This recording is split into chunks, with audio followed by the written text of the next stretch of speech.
Alright, good morning Wednesday. At syempre, hindi good ang morning sa'yo, joke la. Dahil para sa'yo to. Ayan, fresh na naman ako, di ba? Bagong ligo.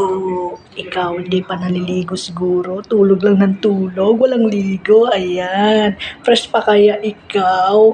O baka pati yung budhi mo, hindi na fresh. Ayan, di ba? Siyempre, lagi yung sinasabi ko, kain prutas para maging fresh. Joke lang. Ayan, para maging fresh. Ayan, gamit tayo ulit. Oh. Joke lang. Ito ka, kilikili ko. Dapat maging fresh. Ayan, fresh ako bago gumawa ng aking kape. Oh, fresh milk pa yan. Yakla. Kaya fresh na fresh ako. Pati ang budhi ko, syempre. Kasi ito yung araw-araw na ginagawa ko. Joke lang.